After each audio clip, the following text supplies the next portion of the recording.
नमः शिवाय। हर हर महादेव।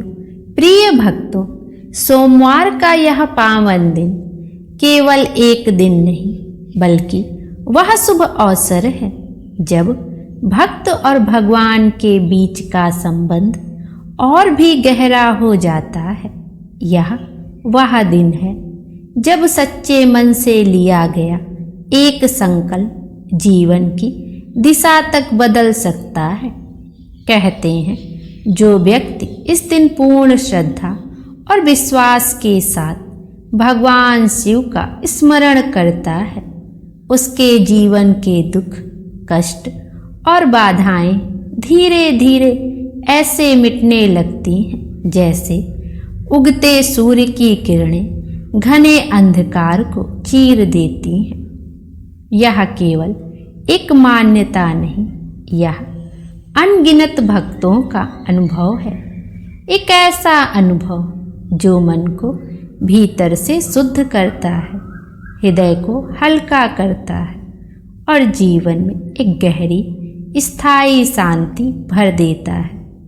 भगवान शिव केवल कैलाश पर्वत की ऊंचाइयों में ही सीमित नहीं है, वे हर उस हृदय में निवास करते हैं जहाँ भक्ति में स्वार्थ नहीं, जहाँ प्रेम में दिखावा नहीं, जहाँ विश्वास अडिग और निष्कलंक होता है।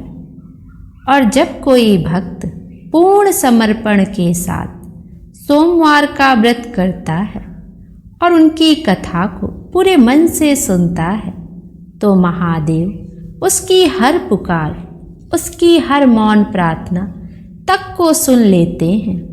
और इसी अटूट विश्वास के साथ अब आरंभ होती है एक ऐसी कथा जो केवल शब्द नहीं बल्कि श्रद्धा, धैर्य और महादेव की असीम कृपा का जीवंत प्रमाण है। प्राचीन समय की बात है, एक शांत, सरल और पवित्र स्थान पर एक ब्राह्मण परिवार निवास करता था।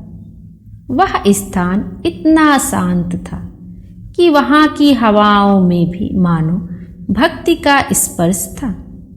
सुबह की पहली किरणों के साथ मंदिरों की घंटियों की ध्वनि गूंज उठती थी और वातावरण अपने आप ही पवित्र हो जाता था। उस परिवार में पति पत्नी और उनकी एकमात्र पुत्री थी। वह कन्या सिर्फ रूप से ही नहीं बल्कि अपने संस्कारों और स्वभाव से भी अत्यंत सुंदर थी। वह विनम्र थी, मधुरभाषी थी और सबसे बढ़कर उसका मन पूर्णतः भगवान शिव की भक्ति में लीन रहता था। प्रतिदिन प्रातःकाल जब संसार अभी नींद में होता, वह उठकर स्नान करती और पूर्ण श्रद्धा से भगवान शिव की पूजा में लीन हो जाती। उसकी पूजा में कोई आडंबर नहीं था, ना ही किसी प्रकार का कोई दिखावा। वह ना धन की कामना करती थी, ना किसी विशेष सुख की इच्छा। उसके लिए तो बस एक ही सत्य था, अपने प्रभु का स्मरण, उनके चरणों में अपना मन अर्पित करना। समय धीरे धीरे आगे बढ़ता गया और देखते ही देखते वह कन्या विवाह योग्य हो गई।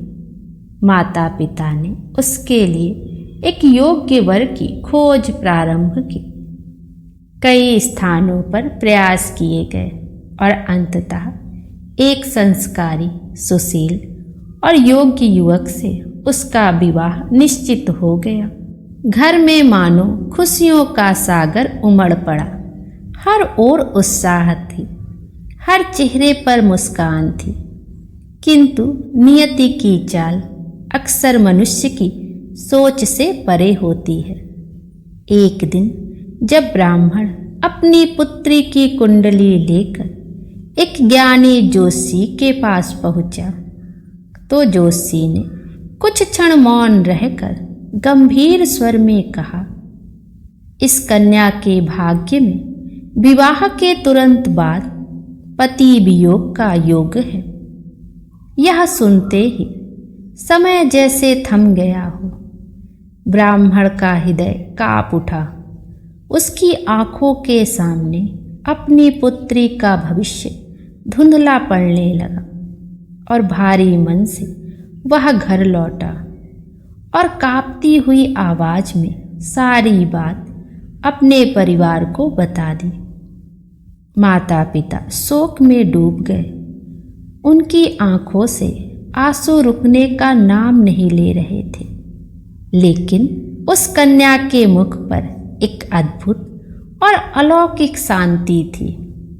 उसने धीरे से कहा, यदि मेरे जीवन में कोई कष्ट लिखा है तो वह भी प्रभु की ही इच्छा होगी। मैं उसे स्वीकार करूंगी, परंतु अपनी भक्ति को कभी नहीं छोड़ूंगी। उसकी वाणी में भय नहीं था, बल्कि पूर्ण विश्वास था। अगले ही दिन से उसने एक दृढ़ संकल्प किया, हर सोमवार व्रत रखूंगी और पूरे मन से भगवान शिव की आराधना करूंगी। वह दिन भर निराहार रहती और संध्या समय शिव मंदिर जाकर शिवलिंग पर जल अर्पित करती।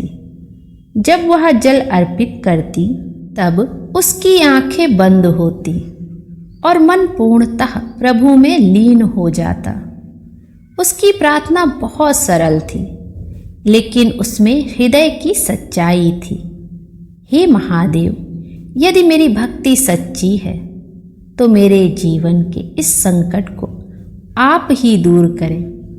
दिन बीतते गए, सप्ताह बदलते गए, सोमवार पे सोमवार आते गए और हर सोमवार के साथ उसकी भक्ति और भी गहरी होती गई। समय ने अपना चक्र पूरा किया और उसका विवाह संपन्न हो गया।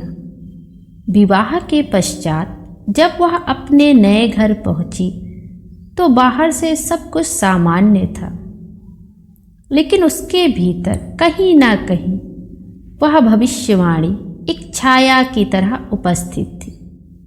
कुछ समय तक सब ठीक रहा, फिर एक दिन अचानक उसके पति की तबीयत बिगड़ गई।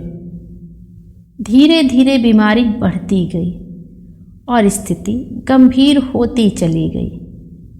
घर में चिंता का वातावरण छा गया। हर किसी के चेहरे पर भय स्पष्ट दिखने लगा और तभी सबको वह भविष्यवाणी याद आने लगी। लेकिन उस कन्या का विश्वास अभी भी अडिग था। वह निरंतर व्रत रखती रही, पूजा करती रही, प्रार्थना करती रही। उसकी आंखों में आंसू थे, लेकिन उसके विश्वास में कोई कमी नहीं थी। हे भोलेनाथ, आप दया के सागर हैं, मेरे विश्वास को टूटने मत दीजिए। एक सोमवार की रात्रि जब समस्त संसार शांत था, वह मंदिर में बैठी गहन ध्यान में लीन थी। तभी उसे अनुभव हुआ मानो एक दिव्य प्रकाश धीरे धीरे उसके चारों ओर फैल रहा हो। वातावरण सुगंधित हो उठा और समय मानो स्थिर हो गया। उसने आंखें खोली और जो दृश्य उसके सामने था वह उसके जीवन का सबसे अद्भुत क्षण था। मानो स्वयं भगवान शिव उसके सामने खड़े हों। वह भाव विभोर होकर बोली, प्रभु। महादेव ने करुणा भरी दृष्टि से कहा, बेटी, तुम्हारी सच्ची भक्ति, तुम्हारा धैर्य और तुम्हारा अटूट विश्वास मुझे अत्यंत प्रिय है। तुम्हारे जीवन का संकट अब समाप्त हो चुका है। इतना कहकर वह दिव्य प्रकाश धीरे धीरे विलीन हो गया। अगली सुबह जब वह अपने घर पहुंची तो उसने देखा उसका पति पूर्णतः स्वस्थ बैठा है, मानो कोई बीमारी कभी थी ही नहीं। उस क्षण उसकी आंखों से आंसू बह निकले, लेकिन इस बार वे आंसू दुख के नहीं कृतज्ञता के थे। घर में आनंद की लहर दौड़ गई। हर ओर हर हर महादेव की गूंज होने लगी। उस दिन के बाद उस कन्या का जीवन सुख, शांति और समृद्धि से परिपूर्ण हो गया। प्रिय भक्तों, यह कथा केवल सुनने के लिए नहीं है, यह अनुभव करने के लिए है। यह हमें सिखाती है कि जब भक्ति सच्ची हो और विश्वास अटूट हो तो कोई भी संकट हमारे जीवन में अधिक समय तक टिक नहीं सकता। भगवान शिव हर उस हृदय में निवास करते हैं जहाँ प्रेम सच्चा हो और भक्ति निष्कपट हो। ओम नमः शिवाय। हर हर महादेव। यदि आपके हृदय में भी भगवान शिव के प्रति सच्ची श्रद्धा है तो कमेंट में ओम नमः शिवाय अवश्य लिखें। महादेव आप पर अपनी कृपा बनाए रखें। नमः शिवाय। हर हर महादेव। और प्रिय भक्तों, आपको यह कथा कैसी लगी जरूर बताइएगा, और यदि कोई कमी रह गई हो तो कृपया करके मुझे जरूर बताइएगा ताकि मैं आने वाली कथाओं को और भी बेहतर बना सकूं। Thank you. Her her Mahadev.